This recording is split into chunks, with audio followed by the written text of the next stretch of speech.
নিয়ে গেছে কইছে তুমি দুর্গা পূজা সাইরা তোমার আমি লয়ে যাবো রাতের বেলা খাইয়াতে মেয়ের ছেলেরে ১৩ বছরের বাচ্চারে সাবান তেল এটি কিনা দিয়ে তার বউর সাথে খাইয়াতে হাঁটি দূর করে বাইকেছে করে রাতের বেলা মিলে তার কাছে মিলে অনেকক্ষণ কথা কইছে কথা কনতে তারা অপমানি করছে এবার দশমী মিলে গেছে খাইতো দশমীর থেকে তারা সবাই অপমানি করে দিচ্ছে বাবা ভাইয়া যেটা যা আছে সবাই পেহালি দেয়।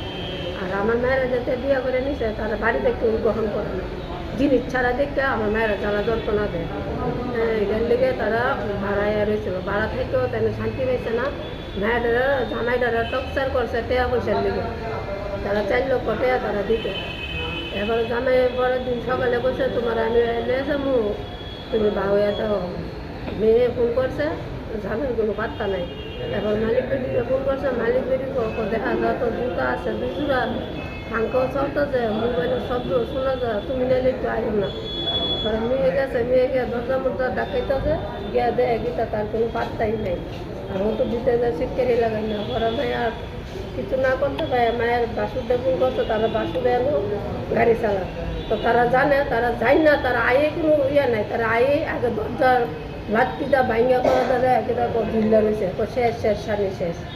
কি নাম মেয়ের জামাইয়ের? মেয়ের জামের নাম সানি ঋষিদাস। মেয়ের নাম কি? বিনা ঋষিদাস। কোনখানে বাড়ি? আমার একটা বিয়ে দিছে আমতলি আমার বাপের বাড়ি দুর্গাজমনি। মেয়ের বাড়ি কোনখানে? মেয়ের বাড়ি আনন্দনগর। বিয়ে দিয়েছেন কোনখানে? আনন্দনগর। থাকতো কোনখানে তারা? থাকতো তারা ৮ নাম্বার মাঝামাঝি। আচ্ছা তো এই মেয়ের সাথে ঝগড়া হয়েছিল কোনো বিষয় নিয়ে? না না মেয়ের সাথে কোনো ঝগড়া নেই মেয়ের সাথে খাইয়া হাসি দূর করে গেছে।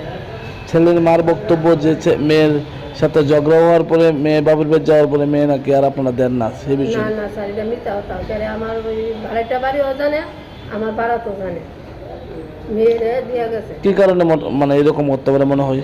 ওই তো রেনা পয়সার কারণে খালি কই তো বোন লগে বুঝা আমি কি কইতে যাইতাম আমার মাথার চাপ আর দিতে জানা বাড়িটা টেয়ার চাপ দেয় বাড়িটা টেয়ার চাপ দেয় ডেলি ডেলি স্যার কান্ত